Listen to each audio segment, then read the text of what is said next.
El Renacimiento es un movimiento cultural que surge en Europa en el siglo XIV. Se caracteriza por poseer un renovado interés por el pasado grecorromano clásico.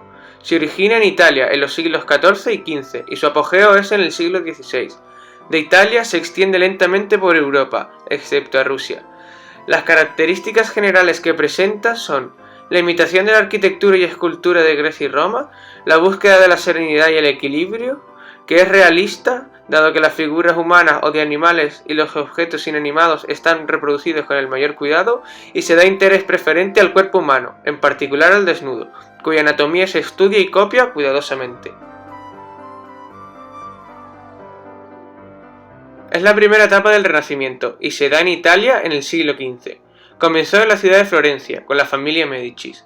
La arquitectura se inspiró en la arquitectura clásica, y podemos distinguir dos características: la búsqueda del orden y la proporción, y el uso de elementos clásicos, tales como el arco de medio punto, columnas, frontones, cornisas y cúpulas. Los dos mayores exponentes de la arquitectura del 480 son Filippo Brunelleschi y Leon Battista Alberti. La segunda etapa del Renacimiento se llama Cinquecento y se da en Italia y en el resto de Europa durante el siglo XVI. Ahora la ciudad más importante será Roma, en la que el arte será patrocinado por los papas. En este siglo se da el Renacimiento en España, que tarda en penetrar debido a la fuerza que el gótico tiene en nuestras tierras. De hecho, las primeras manifestaciones de la arquitectura renacentista en España muestran una simbiosis de estilos entre el 480 italiano y el gótico. En el largo siglo que recorre la arquitectura renacentista en España, se sucederán dos corrientes estilísticas, el plateresco y, en el tramo final, el herreriano, que incluso llegará a fundirse con el primer barroco español de comienzos de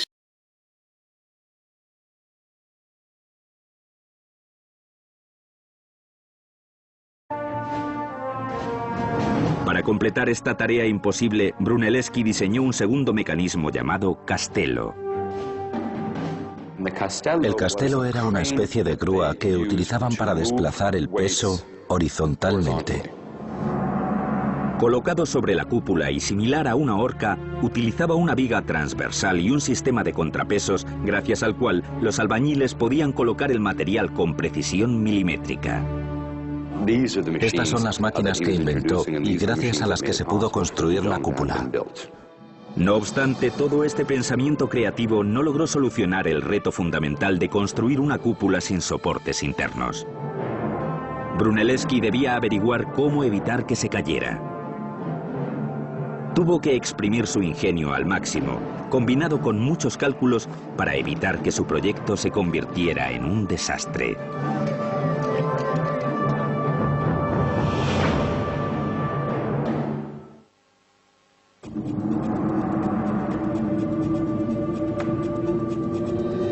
...1420, Florencia, Italia. El arquitecto visionario e ingeniero Filippo Brunelleschi tenía el encargo de construir la cúpula más impresionante del mundo, la cúpula de Santa María de las Flores. Pero primero debía encontrar la forma de evitar que se cayera al suelo. Inventó una rueda y una polea para que el buey fuera todo el rato en la misma dirección, lo que ahorra mucho tiempo. Luego inventó la grúa para subir los materiales, pero la cuestión más importante es, estoy encima de la cúpula. ¿Cómo evitó Brunelleschi que todo esto se viniera abajo? Debía encontrar la forma de mantener los ladrillos en su sitio y soportar el peso de la mampostería. La solución: una técnica muy ingeniosa de disposición de ladrillos basada en ángulos, colocación y fricción. Brunelleschi decidió utilizar esta invención romana que utilizaban para decorar.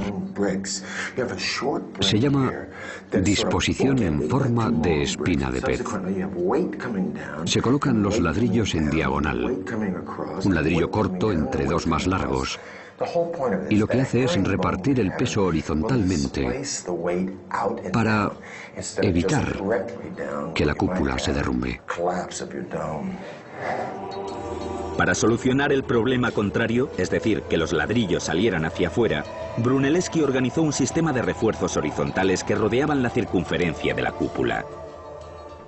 Iban a construir una katane, o sistema de refuerzos horizontales que mantendrían el empuje lateral de la cúpula. Se intercalaron 5 refuerzos en intervalos regulares para aguantar la cúpula, que funcionaban como contrafuertes invisibles. Durante todo este tiempo, Brunelleschi se había visto obligado a supervisar el proyecto con su rival y colega Ghiberti. Dada la complejidad de la colocación de los contrafuertes, Brunelleschi vio la oportunidad de deshacerse de Ghiberti.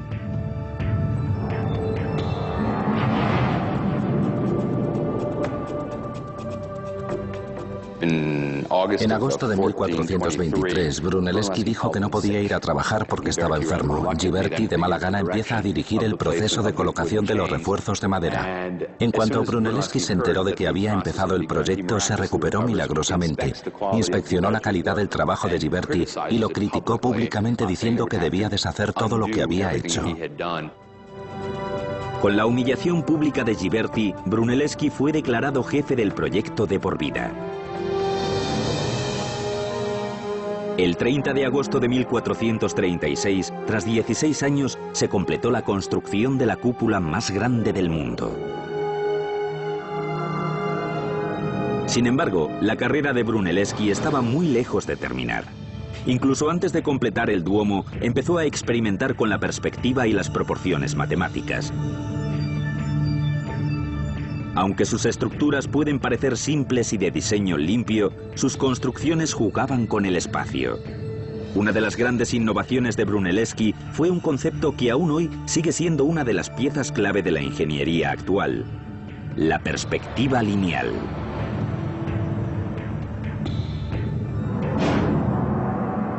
Observando el baptisterio coronado por la cúpula octogonal y los edificios que la rodean, Brunelleschi concluyó que si colocaba edificios tridimensionales en un plano bidimensional, desaparecerían en un punto infinito llamado el punto de fuga.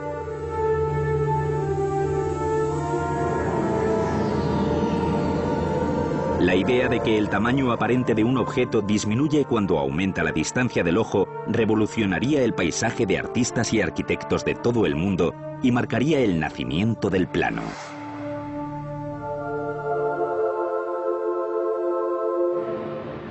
Lo que hace en arquitectura es cambiar la historia como lo hicieron Frank Lloyd Wright o Frank Gehry.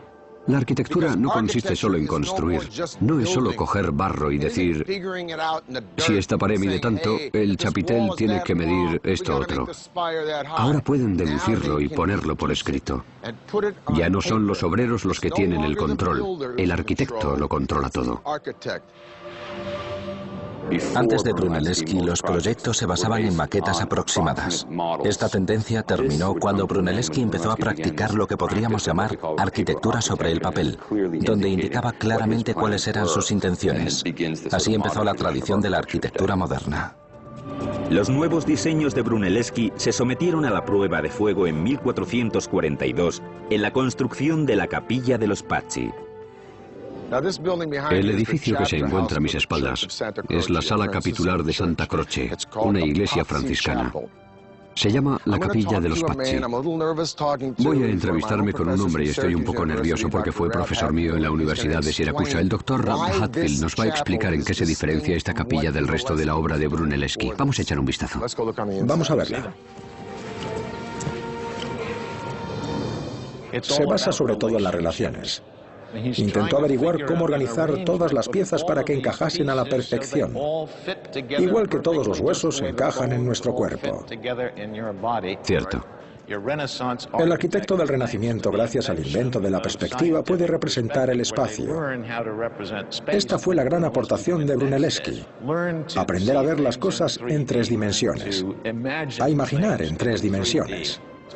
En vez de tirarse a la piscina directamente, empiezas con una idea y sigues su concepto hasta su ejecución a la perfección.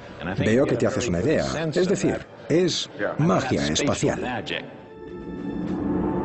Las innovaciones de Brunelleschi en diseño y técnicas de construcción han sido emuladas por los arquitectos de todo el mundo durante siglos.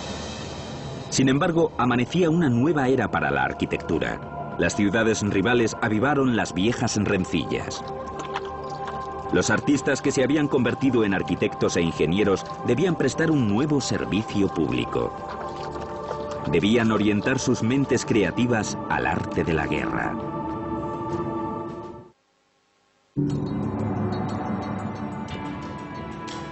(1459) Filippo Brunelleschi se convierte en el padre de la arquitectura del Renacimiento y hace de Florencia la meca del diseño innovador y de la construcción. Su éxito es tal que sus métodos e ideas van más allá de su república, ya que los arquitectos de toda la región planean la construcción de ambiciosos proyectos. Filippo Brunelleschi transformó los diseños arquitectónicos utilizando elementos romanos como esta columna, sus pilares y las proporciones numéricas que integró en un todo elegante y maravilloso que no se centra en una de las partes, pero jamás lo escribe. Será un muchacho llamado León Battista Alberti el que lo haga una generación más tarde. El chico escribió sobre todo arquitectura, arqueología, ciencias políticas, religión, incluso escribió sobre montar a caballo. Era un arquitecto bastante bueno. La fama de Alberti se va extendiendo y llega hasta uno de los hombres más poderosos del momento, Eneas Silvius Piccolomini. Me encanta el nombre de Eneas Silvius. Así que todos los que me estén viendo y como a mí les dé un pasmo cada vez que su mujer dice cariño, vamos a hacer reformas. Presten atención. Pius leyó a Alberti y dijo, mira, me gustaría tener algo romano en el lugar donde nací. ¿En su casa? No, en toda la ciudad.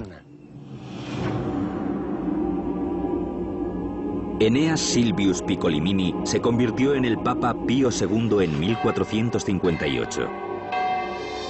En 1459 se concentró en convertir su ciudad natal, Corsignano, en la ciudad ideal.